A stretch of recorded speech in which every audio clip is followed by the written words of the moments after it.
नमस्कार दोस्तों। स्वामी विवेकानंद का जन्म कलकत्ता के एक परिवार में हुआ था। बचपन में उनका नाम नरेंद्रनाथ दत्त था। स्वामी जी का अध्यात्म में अधिक लगाव था और वह अपने गुरु श्री रामकृष्ण परमहंस से काफ़ी प्रभावित थे।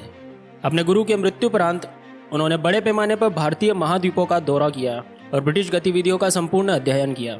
स्वामी जी संयुक्त राज्य अमेरिका के शिकागो में 1893 में आयोजित विश्व धर्म सभा सम्मेलन में शामिल होने के लिए शिकागो भी गए थे।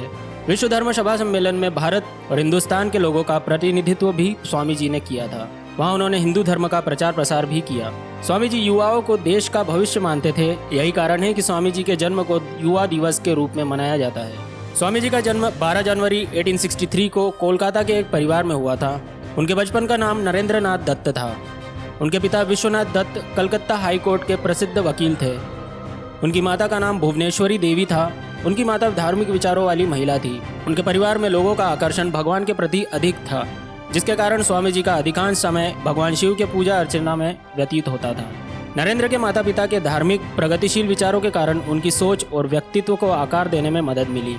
नरेंद्र बचपन में शरारती व नटखट स्वभाव के थे। वे अपने मित्रों और स्कूल के सहपाठियों के साथ खूब शरारत किया करते थे, पर वे पढ़ाई में भी कुशल और तेज थे। नरेंद्र के घर में भक्ति तथा अध्यात्म के कारण नरेंद्र में भगवान को पाने की लालसा बहुत तीव्र हो गई थी, जिसके कारण कभी कभी स्वामी जी अपने गुरु तथा पंडितों से ऐसे सवाल पूछ लेते थे जिससे गुरु तथा बड़े बड़े विद्वान भी असमंजस में पड़ जाते थे। स्वामी जी बचपन से ही पढ़ाई में खूब होशियार थे और वे पढ़ाई को महत्व देते थे। यही कारण था कि उन्होंने ईश्वरचंद विद्यासागर के मेट्रोपॉलिटन संस्थान में दाखिला भी ले लिया। नरेंद्रनाथ दर्शन, धर्म, इतिहास, सामाजिक विज्ञान, कला जैसे विषयों के अच्छे पाठक थे। इसके साथ साथ स्वामी जी को वेद, उपनिषद, भगवत गीता, रामायण, महाभारत और अनेक हिंदू शास्त्रों में गहन रुचि थी। इसके साथ साथ स्वामी जी शारीरिक खेलकूद, व्यायाम तथा अन्य कार्यों में भी शामिल होते थे। उन्होंने ललित कला की परीक्षा को भी पास किया तथा 1884 में कला स्नातक में डिग्री भी प्राप्त कर ली थी। नरेंद्र ने अनेक प्रकार की किताबों का अध्ययन किया तथा सस्पेंसर की किताब एजुकेशन 1860 का बंगाली में अनुवाद भी किया था। अपने स्नातक के पढ़ाई के साथ साथ उन्होंने बंगाली साहित्य भी सीखा। स्वामी जी अपने गुरु की सेवा व सम्मान निस्वार्थ भाव से किया करते थे। एक बार उनके एक मित्र ने गुरुदेव के प्रति घृणा एवं निष्क्रियता दिखाते हुए नाक सिकोड़ा। यह देखकर स्वामी जी को क्रोध आ गया। वह अपने गुरु भाइयों को सेवा का पाठ पढ़ाते और गुरुदेव की प्रत्येक वस्तु के प्रति प्रेम दर्शाते। उनके बिस्तर के पास पड़े रक्त कप आदि से भरे थूकदानी उठाकर फेंकते थे।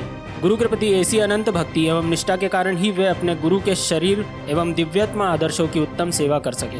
गुरु को समझने, स्वयं के अस्तित्व को गुरुदेव में विलीन करने और आगे चलकर समग्र विश्व में भारत के अमूल्य आध्यात्मिक भंडार को विश्व में फैला सके। उनके इस महान व्यक्तित्व की नींव में गुरु भक्ति, गुरु सेवा और गुरु के प्रति अनंत निष्ठा, जिसका परिणाम संसार ने देखा। स्वामी जी ने अपना जीवन अपने गुरु के प्रति समर्पित कर दिया था। गुरुदेव के शरीर त्याग के दिनों में अपने घर और कुटुंब की नाजुक हालत एवं स्वयं के भोजन की चिंता किए बिना वे गुरुदेव की सेवा में सतत संलग्न रहे। विवेकानंद बड़े ही स्वप्न दृष्टा थे। उन्होंने एक ऐसे समाज की कल्पना की थी जिसमें धर्म या जाति के आधार पर लोगों में कोई भेद न रहे। उन्होंने वेदांता के सिद्धांतों को इसी रूप में रखा था। स्वामी जी ने बहुत सारे धर्म सभा सम्मेलन किए थे और उनका अमेरिका का धर्म सम्मेलन कुछ खास था, क्योंकि उन्होंने जिस शब्द से शुरुआत किया था उस शब्द ने सबका मन मोह लिया था। मेरे प्यारे अमेरिकी भाइयों और बहनों, आपने जिस उदार भाव से सहृदय के साथ हम लोगों का स्वागत किया है, उसके प्रति आभार प्रकट करने के निमित्त खड़े होते समय मेरा हृदय अवर्णनीय हर्ष से पूर्ण हो रहा है।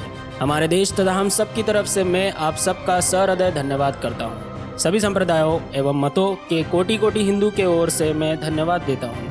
मुझे गर्व है कि मैं एक ऐसे धर्म का अनुयायी हूँ जिसने संसार को सहिष्णुता तथा संस्कार की स्वीकृत दोनों की शिक्षा दी है।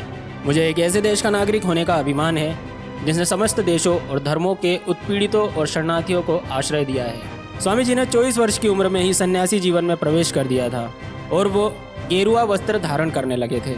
इसके पश्चात उन्होंने पैदल ही पूरे भारत की यात्रा की थी।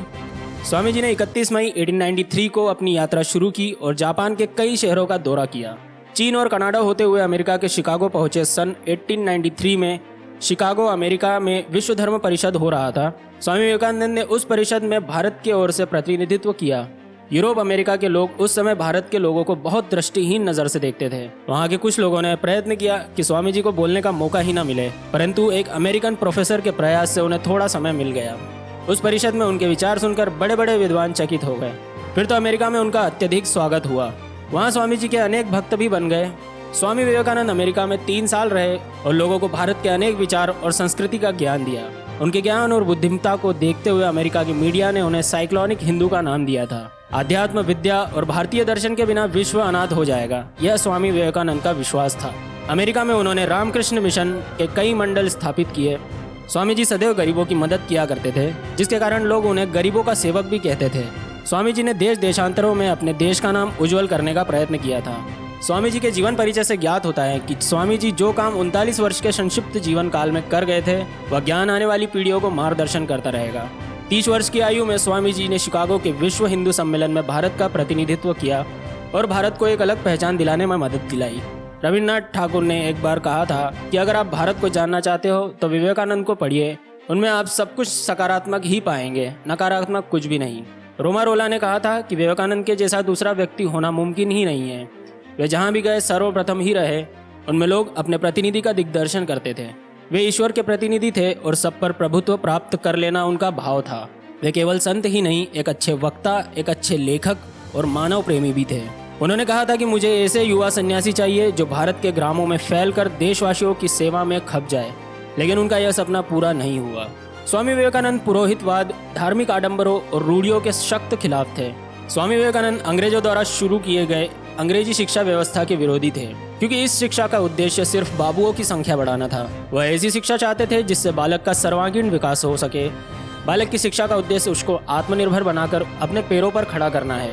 स्वामी विवेकानंद ने प्रचलित शिक्षा को निषेधात्मक शिक्षा की संज्ञा देते हुए कहा कि आप उस व्यक्ति को शिक्षित मानते हैं जिसने कुछ परीक्षाएं उत्तीर्ण कर ली हो तथा जो अच्छे भाषण दे सकता हो, पर वास्तविकता यह है कि जो शिक्षा जनसाधारण को जीवन संघर्ष के लिए तैयार नहीं करती, जो चरित्र निर्माण नहीं करती, जो समाज सेवा की भावना को विकसित नहीं करता तथा जो शेर जैसा साहस पैदा नहीं कर सकता, ऐसी शिक्षा से क्या लाभ। अंततः स्वामी जी सैद्धांतिक शिक्षा के पक्ष में नहीं थे। वे व्यवहारिक शिक्षा को व्यक्ति के लिए उपयोगी मानते थे। व्यक्ति की शिक्षा ही उसे भविष्य के लिए तैयार करती है, इसीलिए शिक्षा में उन तत्वों का होना जरूरी है जो उसके भविष्य के लिए महत्वपूर्ण हो। स्वामी विवेकानंद के शब्दों में, तुमको कार्य के सभी क्षेत्रों में व्यवहारिक बनना पड़ेगा। सिद्धांतों के ढेरों ने संपूर्ण देश का विनाश कर दिया है। अगर यहाँ तक आ ही गए हो तो वीडियो को लाइक कर देना और नए हो तो चैनल सब्सक्राइब भी कर देना। स्वामी जी पूरे विश्व में प्रसिद्ध व चर्चित थे। जीवन के अंतिम काल में उन्होंने शुक्ल यजुर्वेद की व्याख्या की और कहा, एक और विवेकानंद चाहिए यह समझने के लिए कि इस विवेकानंद ने अब तक क्या किया है। उनके शिष्यों के अनुसार जीवन के अंतिम दिन 4 जुलाई 1902 को भी उन्होंने अपने ध्यान करने की दिनचर्या को नहीं बदला और प्रातः 2 से 3 घंटे तक ध्यान किया और ध्यान व्यवस्था में ही ईश्वर में लुप्त हो गए। बेलूर में गंगा के तट पर चंदन के चिता पर उनका अंतिम संस्कार किया गया था। इसी गंगा के दूसरी ओर उनके गुरु रामकृष्ण परमहंस का 16 वर्ष पूर्व अंतिम संस्कार हुआ था।